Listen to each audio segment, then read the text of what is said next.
comment est-ce que tu peux développer ton site WordPress avec l'intelligence artificielle. Je vais tout te montrer de A à Z. On est parti. Donc, moi j'ai un site qui utilise WordPress, comme tu peux le voir. Il s'appelle mybestteam.com. Je peux te montrer tout de suite à quoi ça ressemble. Hop, voilà mon site. C'est un site WordPress classique. Il y a des blogs, enfin des articles de blog. Et j'ai pas mal de procédés d'intelligence artificielle qui fonctionnent derrière pour rédiger les articles, etc., etc. On va pas rentrer dans ce détail-là et je pourrais rentrer dans une autre vidéo à ce sujet parce que c'est très intéressant, je pense, mais c'est vraiment long. Ce que je vais te montrer aujourd'hui, c'est un processus pour développer n'importe quoi sur WordPress.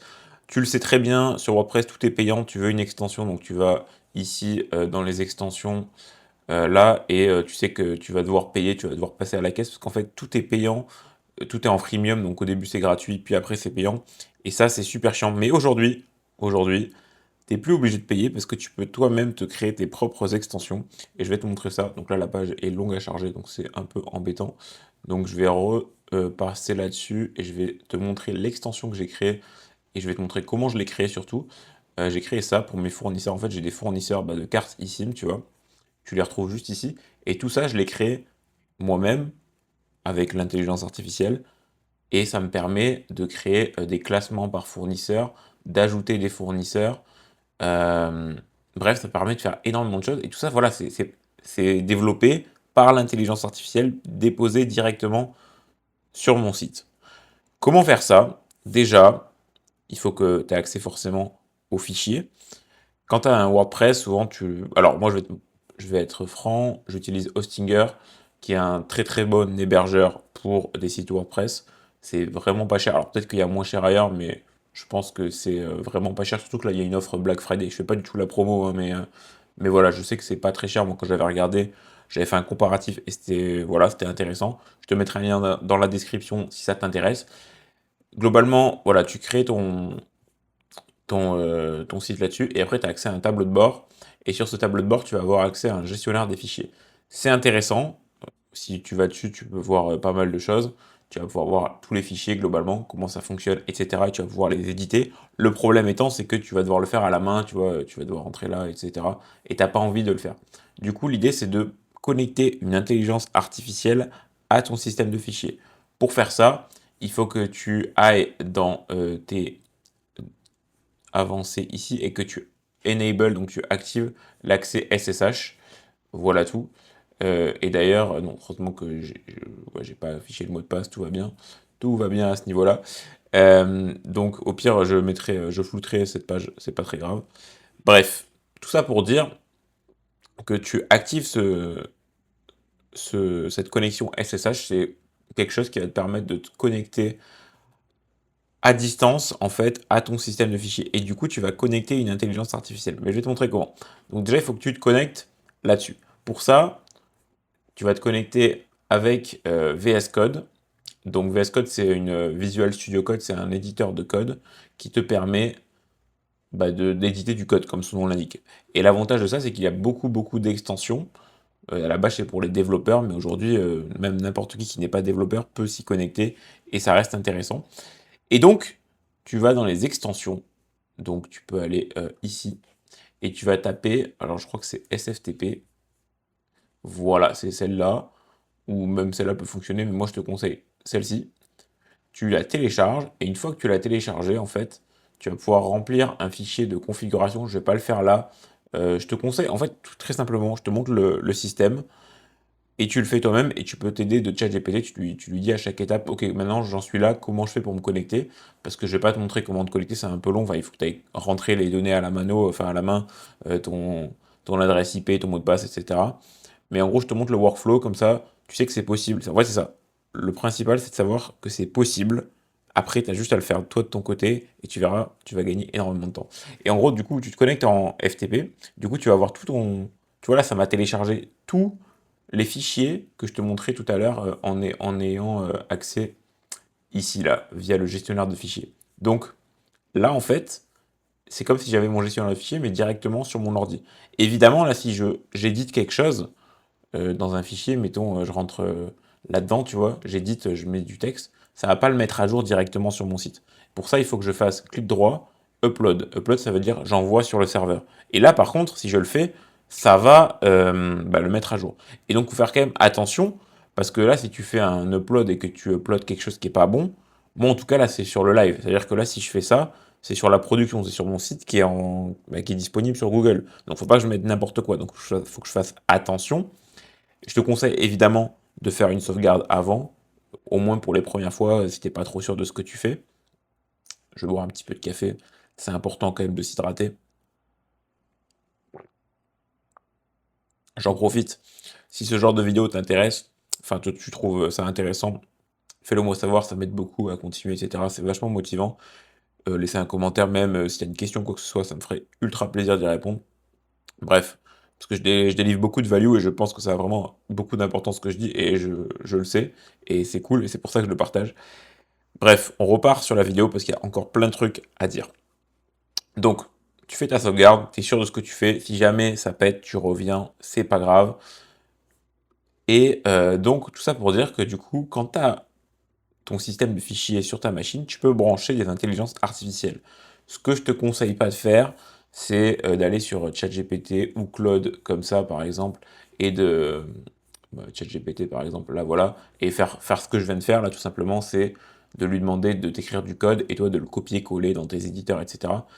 Tu peux le faire, et je le fais de temps en temps parce que c'est important, enfin, des fois c'est intéressant sur certains contextes, mais quand tu veux développer des solutions, etc., c'est pas toujours la meilleure façon de faire, et c'est sûr même.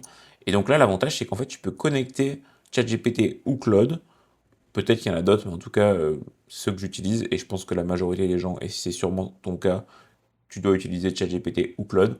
Et pour ça, tu as des extensions, encore une fois, comme Codex. Donc je te conseille, c'est de taper par exemple dans extension. Ici, tu tapes Codex. Codex, c'est ChatGPT pour coder. Donc tu peux télécharger soit Codex comme ça, ou alors tu peux télécharger Claude Code. Voilà, celle-ci. Donc le code est ici, moi j'ai les deux personnellement. Et donc ça te permet qu'en fait, l'intelligence artificielle a accès à tous les dossiers sur le côté, tous les fichiers, etc. et peut modifier, faire ce que tu veux, quoi. Et donc, moi, c'est ce qui s'est passé. J'ai créé un plugin, euh, celui-ci, là, je vais te le montrer.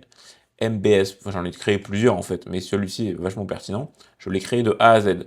Donc, je vais pas forcément te faire des modifications parce que j'en ai pas en tête.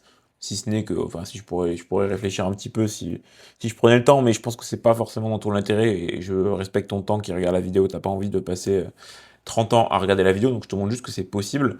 On peut regarder tout simplement ce que j'ai fait. Donc, j'ai créé le plugin de A à Z, et tu vois, là, je lui dis, je vais tester, juste rappelle-moi le shortcode. Donc, le shortcode, c'est pour insérer le classement dans mes articles, parce que c'est un plugin qui répertorie tous mes fournisseurs, et j'ai envie d'avoir un classement par fournisseur, un tableau de tous les codes promo. Donc, c'est vachement dédié à mon use case, et c'est ça qui est bien, c'est qu'en fait, tu peux créer tes propres plugins pour ton use case. Tu n'as plus besoin d'aller chercher sur la marketplace, donc sur la page des extensions, un plugin qui pourrait répondre à ton besoin, et puis le télécharger et finalement te rendre compte qu'il ne répond pas totalement, ou alors que il faut payer parce que sinon tu n'auras pas toutes les fonctionnalités dont tu as besoin. Et là, ça devient problématique, c'est frustrant, c'est payant, bref, tu n'as pas envie de ça. Alors que là, tu peux créer ton plugin pour toi en expliquant en français, à l'écrit ou même à l'oral, ton besoin, il te le fait. Alors, je ne vais pas dire gratuitement parce que ça coûte 20 balles par mois, tu vois. Mais, enfin, ça coûte 20 balles par mois, mais tu peux en développer autant que tu veux pour ton besoin. Enfin, c'est vraiment, c'est l'avenir, quoi. Enfin, je sais même pas, j'ai même pas les mots, quoi. Mais ça apporte tellement de valeur que c'est inestimable. Donc là, tu vois, je reprends mon exemple. Je vais tester. Juste rappelle-moi le shortcode pour afficher le classement fournisseur, parce que j'avais oublié, et affiche les shortcodes quelque part dans le plugin, dans le panel WordPress. Bah, tu sais quoi? J'ai toujours pas upload ce changement, je l'ai toujours pas vu, et je vais te montrer. Donc là, tu vois, regarde, on est sur mon plugin, donc tu vois, il y a tous mes fournisseurs, et là, tu vois, si je vais dans le classement, bref, on voit pas de shortcode, on voit pas le shortcode qui permet d'afficher sur les articles. Ça, c'est le petit truc que tu peux copier-coller et mettre dans ton article qui sera toujours mis à jour en fonction du plugin. Et donc là, il m'a rappelé le shortcode, tu vois, c'est ça le shortcode. Donc il me l'a rappelé, donc j'ai pu le copier dans l'article, mais je lui ai dit, je voudrais l'avoir à un endroit dans le plugin pour pas lui demander à chaque fois et pas avoir à m'en rappeler, tu vois. Du coup, normalement, il a dû l'inclure quelque part. Voilà, je pense qu'il a dû l'inclure liste des shortcodes avec exemple, bah, voilà, parfait. Donc là, ce que je peux faire, c'est tout simplement aller sur le plugin ici et faire upload folder. Et tu vois que là, il est en train de upload local vers remote, donc vers la connexion SSH, donc directement le repo Hostinger, enfin le dossier qu'on a vu tout à l'heure, le système de fichiers, et qui va mettre à jour les fichiers. Donc là, on voit que c'est terminé. Donc ça veut dire que si je vais là, il faut que j'actualise tout simplement. Et là, normalement, ça devrait changer. Il devrait y avoir quelque chose qui a changé. Alors, c'est peut-être pas dans cet onglet, je sais pas où il l'a mis. Voilà, tu vois, on a une nouvelle page, aide et shortcode qui n'étaient pas présentes avant. Et là, voilà, il a mis à jour en temps réel, enfin, quand j'ai appuyé sur upload. Et là, j'ai tous mes shortcodes. Et ça, c'est top. Il me fait une belle documentation, etc.